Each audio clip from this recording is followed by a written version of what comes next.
పలానా సినిమాలో చేశారు కదా! ఓహ్! అవునమ్మా. అదే. ఎక్కువగా వెబ్ సీరీస్‌లో బాగా గుర్తుపడతారు. ఈ 'వధువు' లాంటి వెబ్ సీరీస్‌లో చాలా.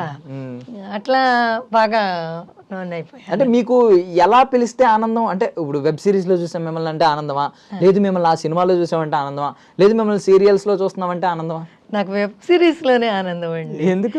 ఎందుకంటే అది చాలా ఉంటుంది. ఎక్కువ ఉంటుంది. త నేను ఈ మధ్యన ఒకటి ఇన్ఫినిటీలో వరలక్ష్మి వెంకటేశ్వర్లు అని ఒకటి చేశాను.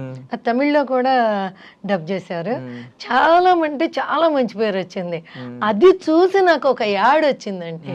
చెన్నై నుంచి యాడ్ వచ్చింది. ఓహ్! తమిళ్‌లో యాడ్ చేశారు మీరైతే. Add okay. చేశాను. అది ఇక్కడి నుంచి వెళ్ళి మళ్ళా అది చేయటం అనేది నాకు గొప్పగా భావిస్తాను. అసలు అందరూ ఎక్కడ చూసినా ఏంటంటే ఇప్పుడు అందరూ కూడా సినిమా థియేటర్కి వెళ్ళి చూసే కంటే కూడా చేతిలో ఫోన్ ఉంటుంది కదా, అది చూడగానే దాంట్లో మన ఇవి వచ్చేస్తుంటాయి. మీరు రీల్స్‌లో కూడా బాగానే రీల్స్‌లోనూ ఎప్పటికప్పుడు రీల్ పోస్ట్ ఉంటాను. చేస్తూ ఉంటారా? అదే ఎక్కువ అడుగుతారు ఎక్కడికి వెళ్ళినా కూడా. ఆఖరికి వంట చేసే వాళ్ళ కాడ నుంచి ఏదైనా ఫంక్షన్కి వెళ్తే వడ్డించే వాళ్ళు దాకా ఆడ చూసి, బామ్మగారు మీరు వెబ్ సిరీస్లో ఉన్నారు కదా, లేదా ఈ దీంట్లో ఉన్నారు కదా, చాలా హ్యాపీగా అనిపిస్తుంది అయ్యా. అవును నేనే అని చెబుతా.